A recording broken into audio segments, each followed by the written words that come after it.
Bonjour à tous et bienvenue dans cette suite et fin de la série sur la capture d'email plus efficace, en tout cas avec Elementor Pro et WordPress, que tout simplement avoir une newsletter. Donc on avait déjà dans une première vidéo regardé un petit peu quel allait être notre système. Pour rappel, on allait aller sur quelque chose qui ressemble à peu près à ça, hein, avec à la fois une capture d'email avec un petit pop-up. Par la suite, une page de remerciements, c'est ce qu'on va faire ensemble là. On va même ajouter un bouton PayPal, donc on va avoir pas mal de choses à voir dans cette vidéo. On était parti tout simplement dans la vidéo précédente, dans l'idée de construire à peu près ce pop-up. Et donc on va continuer. Voilà, écoutez, on est parti, hein, on a beaucoup de choses à voir, donc on va y aller tout de suite si vous êtes OP. Et j'espère que cette série vous plaît. N'hésitez pas à me mettre en commentaire si ce genre de format un peu plus long. On fait des vidéos de 16 minutes maintenant, on fait plus des top chrono, on fait des vidéos qui se suivent avec une série, on fait vraiment des mini formations. Si ça vous plaît, n'hésitez pas à me le mettre en commentaire juste en bas.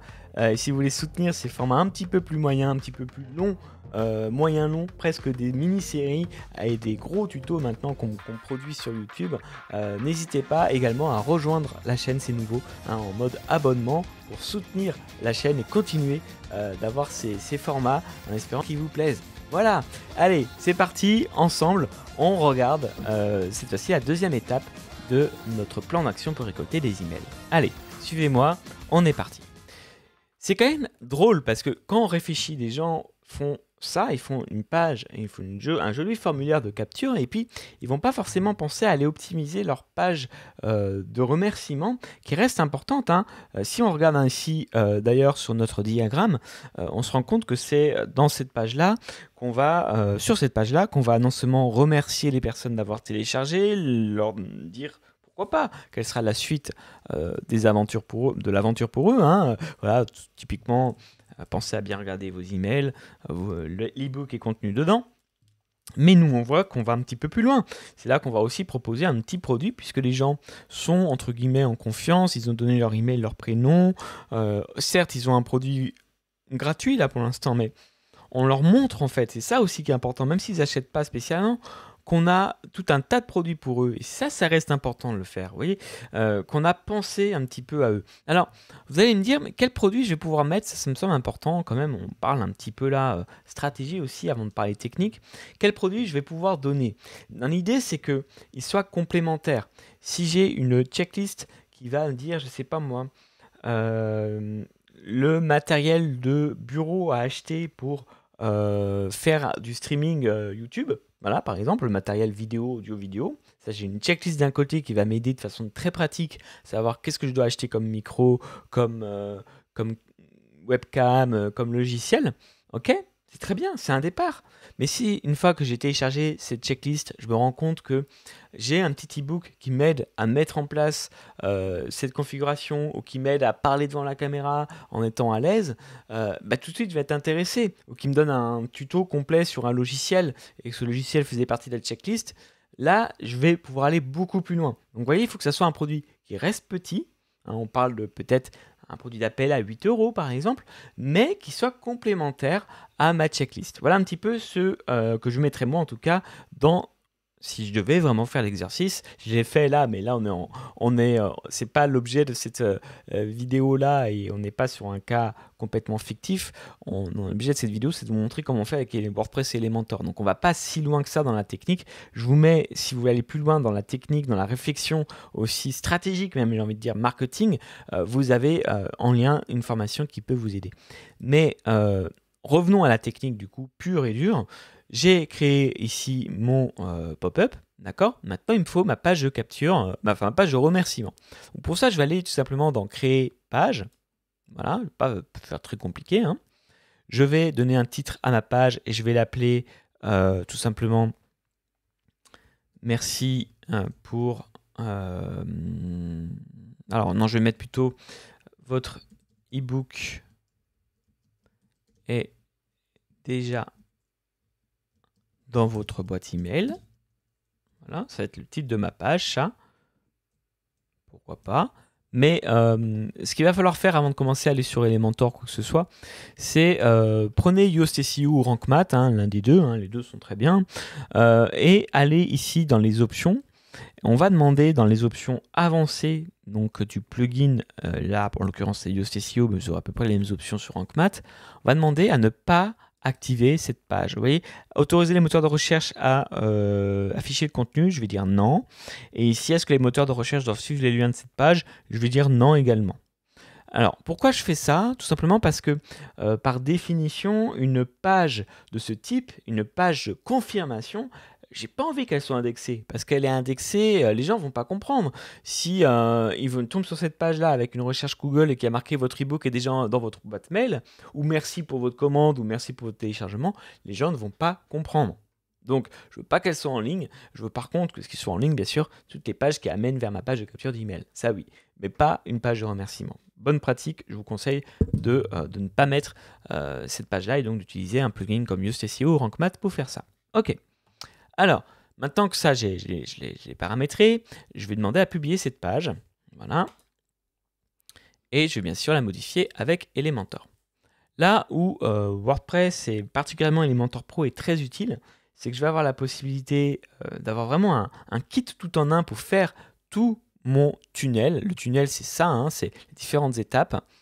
J'ai le pop-up, j'ai le formulaire qui va avec le pop-up, j'ai la page de remerciement qu'on va mettre en mode Canva, on va voir ça dans un instant, et j'ai le bouton PayPal. Et tout ça, c'est juste, et la liaison avec ConvertKit. Tout ça, c'est l'univers, l'écosystème qui m'est permis avec un seul plugin qui est Elementor Pro. Comprenez pourquoi j'adore Elementor Pro? Parce que niveau marketing, j'ai tout sous la main. Donc, qu'est-ce que permet de faire Elementor Pro qui est génial? Ici, je viens de créer ma page, d'accord, mais une page de capture ou même une page de remerciement. J'ai pas envie qu'elle soit dans mon thème de mon blog. Je veux que les gens puissent se concentrer. Un tunnel, les gens ne sortent pas d'un tunnel. Ici, je suis dans un tunnel puisque je veux que les gens fassent une seule action à chaque fois. Donc, pour que les gens restent concentrés, je vais tout simplement aller ici dans le navigateur. Regardez bien, c'est assez magique. Je vais aller dans Réglages. Ici, dans le modèle, je vais demander à utiliser le modèle Canva.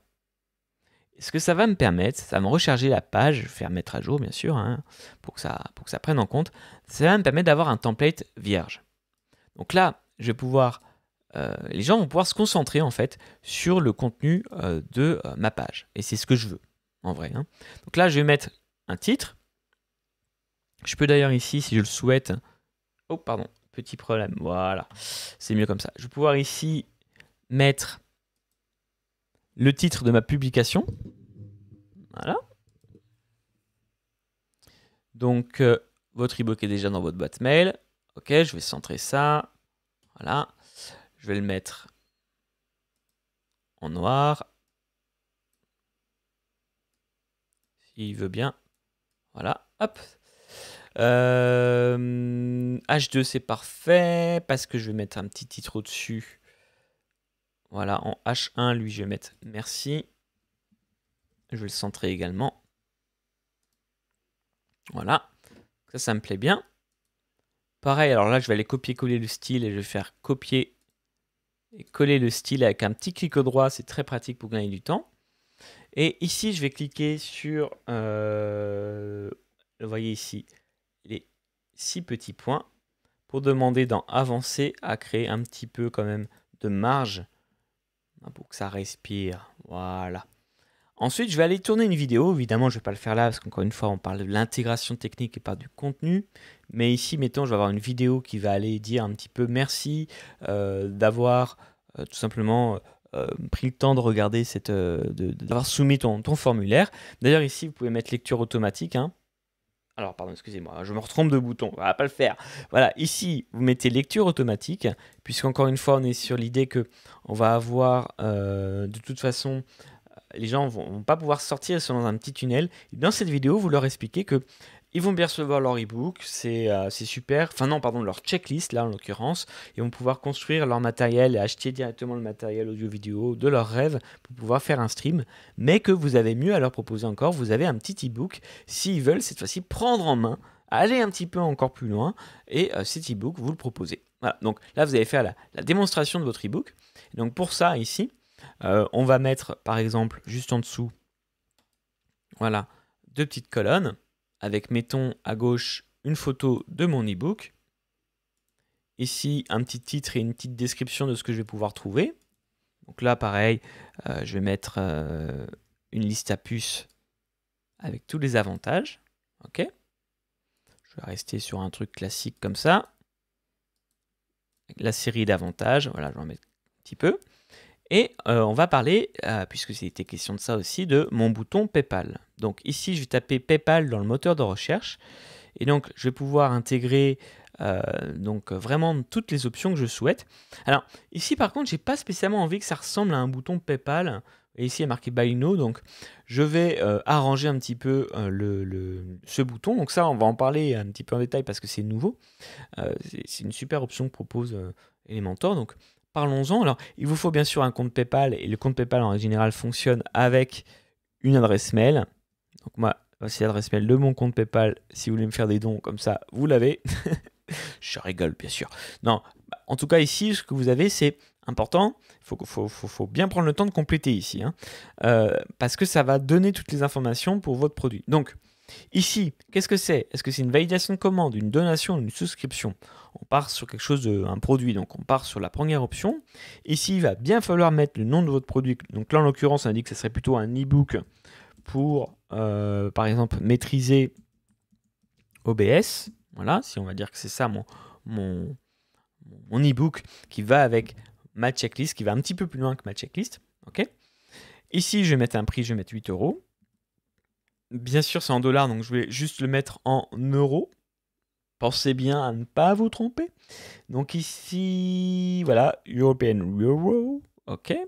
Je n'ai pas de frais de livraison, donc je ne vais pas mettre là. La taxe, vous verrez si vous en avez besoin, selon le cas dans lequel vous êtes, vous pouvez collecter ou pas la TVA. Je vous laisse régler ça comme des grands. Mais par contre, ce qu'on va aussi aller modifier, c'est comme je vous disais ici, donc ça c'est bien sûr très important, hein, pricing et payment, il faut prendre le temps de bien le faire. Mais ici, bouton, on va aussi prendre le temps de bien le faire. On va mettre un petit call to action qui sera je veux par exemple mon e-book.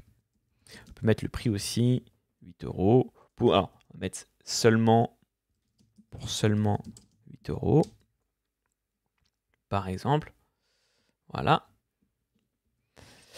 Je vais demander à... non, ça me plaît bien comme ça, que ça soit aligné à gauche. Par contre, moi, vous voyez ici, bouton d'icône, je ne vais pas le mettre. Je décide de ne pas le mettre. Pareil, je ne vais pas aller sur ce bleu-là, je vais aller sur d'autres couleurs. Pourquoi? Parce que je ne veux pas que ça ressemble trop à PayPal, justement. Voilà, je veux pouvoir gérer ça un petit peu comme je l'entends. Donc, je vais mettre une autre couleur et j'ai un petit peu paramétré comme ça le design de mon bouton. Si j'ai presque fini ma page, mais on va la terminer quand même avant d'aller plus loin parce qu'on a pas mal de choses à voir. Vous vous souvenez qu'ici dans mon pop-up que j'ai laissé ouvert, hein, j'avais ici cette petite barre de progression, je vais la garder. Voilà, je vais faire un petit copier et je vais faire un petit coller. Normalement, on peut faire des copier-coller entre pages, ça pose pas de problème. C'est pas mis au bon endroit, mais je vais le remettre en haut. Pour toujours montrer aux gens qu'on progresse, vous voyez. Et là, on va mettre à aller 95%, pour presque montrer que c'est fini. Ça, c'est des petites astuces qui sont assez pratiques pour que les gens vraiment aient envie d'aller plus loin et de compléter. Une petite astuce que je vous donne. Et voilà, vous voyez, là, on a un sommaire basique, hein, enfin, niveau mise en page, mais ça va faire l'affaire. Le tout, c'est que ça soit efficace. Hein. Si votre produit est complémentaire et bon, il n'y a pas de raison. Alors, je vais juste cliquer ici sur voir les modifications. OK. Vous voyez qu'ici, du coup, j'ai le titre de ma page. Ce titre en haut, là, je vais aller le prendre. Je vais aller le surligner. Je vais faire un copier. Et ici, dans mon e-book, je vais juste ajouter une condition parce qu'on l'avait oublié. Je vais mettre, du coup... Alors, je disais plutôt dans mon... dans mon e-book. Voilà, ici, sur ma page, ici, de pop-up. Je vais juste ajouter une option après envoi. Et cette fois-ci, je vais mettre redirection. Voilà. Du coup, j'ai une nouvelle option ici qui s'appelle redirection. Et là, je peux mettre l'URL puisque je viens de créer ma page. Donc, je vais faire copier et enregistrer. Cette page-ci, elle est copiée. Je vais aller la regarder. Donc là, ça me tombe bien justement. Il est en train de me lancer directement mon pop-up. Donc, je vais pouvoir tester. Je vais mettre Vincent. Je vais mettre yoyo@yoyo.com. Évidemment, cette adresse n'existe pas. Et je vais mettre compte sur moi pour recevoir la checklist. Ok, alors là, il me dit que oui, ça va pas marcher parce que ConvertKit, évidemment, j'ai pas complété. Donc, je vais juste aller supprimer ça pour que ça puisse fonctionner. Voilà. Ça va recharger ma page puisque je suis en mode prévisualisation. Donc, c'est parfait. Par contre, je dois réécrire.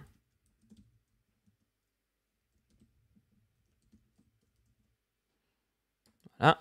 Donc là, ça va charger directement, vous voyez. Et j'ai tous les éléments marketing pour faire à la fois récolter des emails, comme on le disait, inscrire à ma liste d'emails. Les gens puissent recevoir directement via mon pop-up un petit cadeau. Et en plus, j'ai l'accès à ma thank you page. Alors, une dernière chose qu'on n'a pas testé, c'est le paiement via PayPal.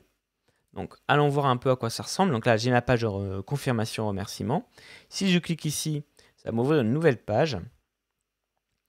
Et là, vous voyez que le paiement a bien été pris en compte ici, puisque, en tout cas, j'ai bien 8 € qui sont passés.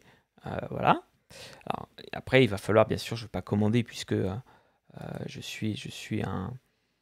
c'est un faux compte, n'est-ce pas? Mais ici, bien sûr, si je rentre mon email, je vais pouvoir continuer la commande et moi je recevrai l'argent via l'email en fait sur PayPal. Donc vous voyez que c'est quand même une solution que je trouve plutôt efficace parce que elle va me permettre ce qu'on vient de faire là ensemble de alors désolé la lumière c'était en fur et à mesure donc la luminosité elle est pas top mais bon c'est pas grave on fait comme ça hein. Bientôt je vais m'en retrouver sans lumière mais voilà juste pour vous dire du coup j'enregistre des vidéos tard pour vous. Non, voilà, bon, franchement, on a fait plein de choses. Là, on a, si on reprend notre petit pop-up, notre petit diagramme, on a créé un pop-up, on a récolté des emails, on a inscrit à une mailing list sur ConvertKit, on a notre thank you page qui nous permet d'avoir, pourquoi pas, un lien complémentaire vers un article. On a vu, voilà, donc ça peut être un e-book par exemple. On a vu quand même qu'on pouvait faire tout ça avec Elementor. Voilà. Que c'est relativement facile à mettre en place. On a un seul plugin pour faire tout ça. Donc je voulais vraiment vous montrer qu'en fait avec Elementor on peut construire, même si c'est sommaire, hein, ce qu'on pourrait faire avec Cartflow, à savoir un tunnel de vente, juste avec un plugin. Voilà, j'espère que cette série vous a plu. Si vous avez d'autres questions autour de cette série, on fera peut-être des vidéos complémentaires. Quant à moi, je vous dis à très bientôt pour une prochaine série ou de prochaines vidéos. Mettez-moi en commentaire si vous avez des questions et n'hésitez pas à vous abonner et activer la cloche des notifications pour recevoir tous les prochains tutos. Ciao ciao!